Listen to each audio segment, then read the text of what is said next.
Tesla leads us to a man named Dr. David Hawkins.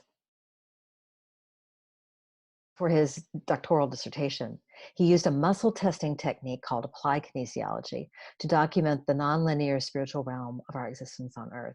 Kinesiology is a technique that's more and more widely used through the last century. It grew in its acceptance and use and is now used by doctors for being able to test strength or weakness in the body. He used it to create this. This became what he calls the map of consciousness. And it is the whole extreme from 0 being death or not being alive to 1,000 being all of life, all of creation. When he did the kinesiology, and he used over 1,000 people, so that's a phenomenal study. Most studies have maybe 20, if they're lucky. 50 is usually good. So to have 1,000 people in a study is remarkable. That's one of the reasons why I respect his research so much. It also speaks to and cooperates with research and disciplines that I've done all my life in different cultures, from different cultures around the world. So this particular read of how we think as human beings, what as we progress we go through in terms of reactions when we feel forced or when we're being forceful, everything from shame to pride, from humiliation to scorn, from elimination to inflation, attitudes of being miserable, self-pity, condemnation, all the way up to being antagonistic and demanding.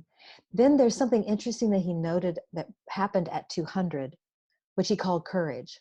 And this is where the first real shift happens in the consciousness of humanity, for us to be thriving instead of just surviving. So it begins with courage. And then it progresses through what I call the love lessons being the 500s. 540, which is very interesting. This is where near-death experiences are, where people begin to realize that there's more to them than just the physical body, and that there is existence beyond the physical body, which is a major bone of contention for most people. It's up for debate. It's up for a lot of fear action in not knowing what happens. This is why the dream work is so important, because every night when you go to sleep, it's a little death. You don't know consciously where you went. And sometimes you bring back memories that we call dreams.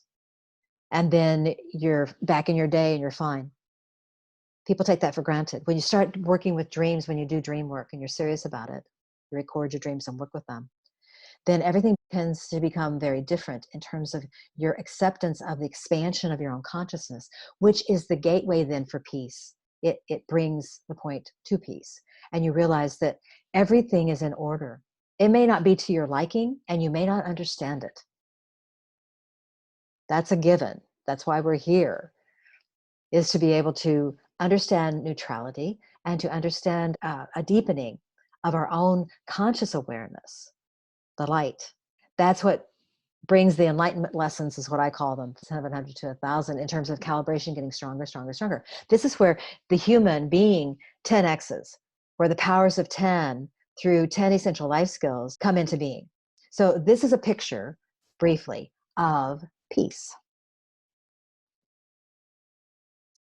Peace is where we want to stand. We want to stand on peace, which means that we accept all of these things as part of the human condition, part of the polarities of our human condition. We are awake, aware, and responsive. In his research, Dr. Hawkins pointed out that one person calibrated at 600, which is peace, it's right here, counterbalances the weakness in 10 million people below 200, which would be down here. In other words, in logarithms and in quantum physics, it's not a linear path of cause and effect. It's a spiral. And that spiral technology is something that I have been investing myself in for the last 25 years. It is what sets this into motion. It's what makes this look like a funnel or a kind of tornado that moves around you where you're very still inside.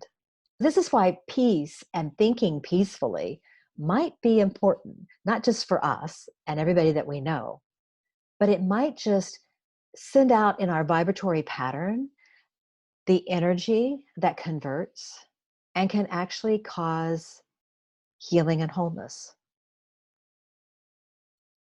The question becomes, can we enhance our individual field through mental operations as Tesla did? Are there mental operations? My answer is yes. They are meditation, concentration, and visualization.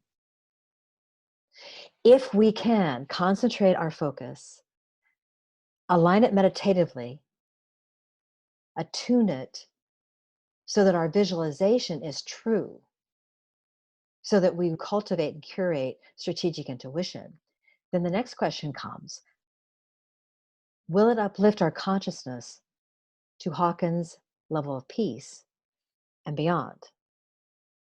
It all comes back to me, in my mind, that if we want to see the change in the world, then we are it. And it's attributed to Mahatma Gandhi. Through my life, I found that whatever I want from other people, all I need to do is be that. If I want more love, then I need to be loving. If I want more compassion, then I need to be compassionate. If I want more reasonability, then I need to be more reasonable. If I want an answer, then I need to know how to ask the right question and know that the answers are inside me. How liberating and freeing that is. And it's also scary to a lot of people. But that's why we investigate Peace Freak.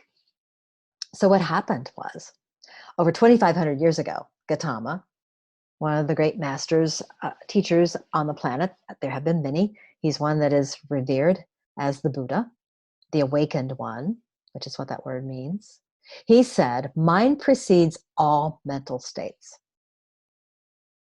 Mind is their chief. They are all mind wrought. In other words, we dream everything into existence by using the mind.